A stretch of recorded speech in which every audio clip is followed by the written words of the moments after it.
Thank you so much for taking some time with us, Mark, today. I'm kind of curious about the story. This is kind of coming from you. You heard about Father Stu. How did that get started, and what made you decide that this is a story that needed to be told right now? You know, it's one of those things where I was pitched the story by a priest, and I was like, I don't know if how much he knows about movies and certainly what kind of films I should be making.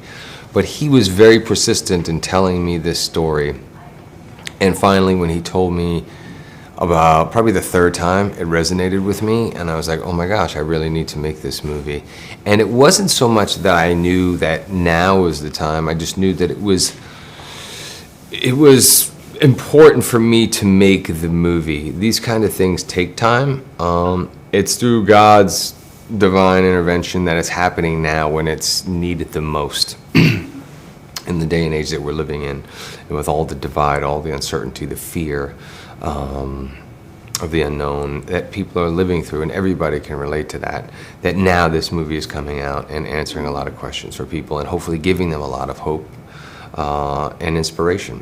Obviously, you had to undergo some transformations to play Stuart the boxer. Was there anything that you did to prepare to play Father Stu the priest? Yes. Well, there were many days where I would perform masses. Every Saturday we'd do a Saturday vigil. I had to actually perform the mass. So that was quite a daunting task. It wasn't for a full church, thank God, but it was definitely something that we would do every week for quite some time, even before we had the script. So I've been spending a lot of time preparing for this role. You know, somebody asked me earlier about the movie and the character, and you know, journalists usually they already have an idea of the story that they want to write, so they were giving me questions and kind of leading me with the answer that they wanted me to, you know, give in response. And I realized that he was doing that, and they said, do you want people to see you in this role? And I said, no, I want them to see Stu. And I said, but I would be hard-pressed for you to find another actor who would be more qualified to play this role in a more authentic way, whether it be my generation now or anybody that's come before me.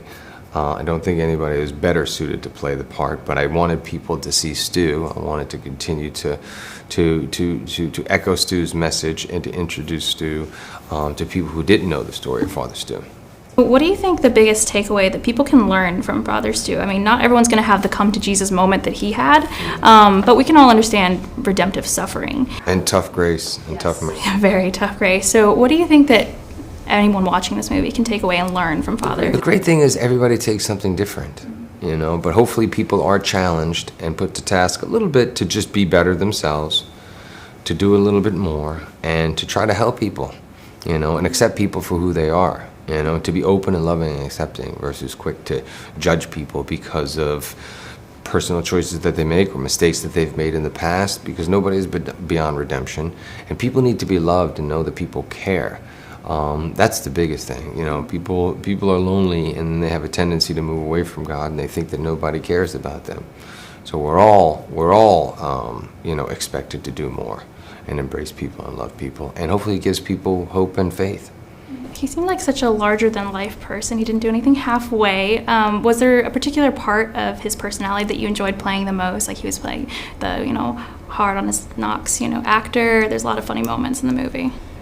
Yeah, I really loved all of the Hollywood stuff, him going and trying to become an actor. And it's funny because it didn't really dawn on me until today that, you know, he didn't fail in Hollywood. It just took longer for him to get his flowers, but literally now there's a major motion picture coming out about his life, and it's getting a big studio release, and so it might have taken him an extra 20 years, but Stu made it in Hollywood too. And he made it as a priest, and he touched so many people, so yeah, that put a smile on my face. Definitely. Thank you so much for your time. Thank you, I appreciate it. It's a pleasure.